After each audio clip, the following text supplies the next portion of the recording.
for this opportunity to present a rather unusual complication that was purely unintentional during a thoracic endovascular repair of a type B dissection in a patient who was a relatively young female. And besides trying our endovascular approaches, ultimately the patient had to be salvaged with surgery for that complication. So briefly, this is a 33-year-old female who presented with backache of a recent onset, who had a normal chest and CVS examination. The chest X-ray, as you can see from this topogram, which, okay, I need to change the pointer settings.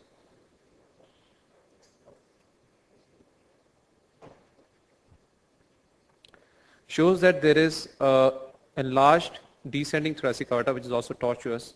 And what we've been taught in literature, that there is this double outline to the aortic knuckle, which suggests that this is a type B aortic dissection. So patient was referred through a CT angiogram. These are the exit images playing in the cine mode, and I'll just stop by in between to tell you what the vessels are.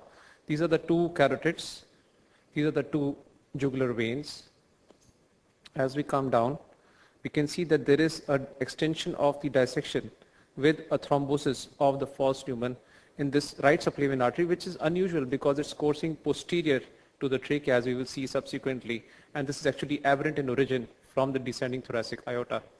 That's the left subclavian artery, and you can see that the left subclavian artery has entered into the top of the descending thoracic aorta, and that's the aneurysm of the sac where the aberrant subclavian artery was entering. That was the point of the entry. And subsequently, the flap was seen to extend down into the abdominal aorta after its bifurcation, except the right inner artery. All the other vessels were from the true lumen. These are the coronal images. And you can see that's the takeoff of the right carotid, that's the left carotid. I'll just play this again. The two carotids are seen here. That's the arch. And we can see that that's the left subclavian artery. So I'll just go to these reformatted images, the anterior view, the sagittal oblique view, and the posterior view to show the two carotids arising almost close to each other. The aberrant right subclavian artery, which is the last branch beyond the left subclavian artery, and the flap with the aneurysm at its takeoff. So the plan here was that since we didn't want to occlude both the subclavian arteries in this patient, and also because the right subclavian artery was arising aberrantly from the site of the dissection with the aneurysm, the right subclavian artery, if was closed only during endovascular repair, would have meant sacrificing the posterior circulation. At the same time, there would be a possibility of an endoleak backwards from the right subclavian artery. So we thought that we will do a combined procedure wherein first the patient would undergo a right carotid to right subclavian artery bypass, followed by stent graft repair of the aorta with intentional coverage at the ostium of the left subclavian artery. So the patient was put under general anesthesia. The graft was placed to the right subclavian artery from the right carotid artery, and then we did the angiogram, which shows that there is the antegrade filling of the right subclavian artery. That's the stump of the occluded right subclavian artery, and these are the two carotids. So we began with the procedure, and as one does it, we first place the stent graft much more proximal than the actual at the landing at the end. We actually started much more proximal, and you can see here that at this time one can appreciate that there is a stenosis which has somehow developed at the takeoff of the left carotid artery. Remember, this is a 33-year-old female, not prone to atherosclerosis. The CT angiogram did not show any lesion there, but at this point we can see that probably because of the change in the lie of the aorta during the procedure, there is a kink which has been produced, and that is what is causing the appearance of this stenosis.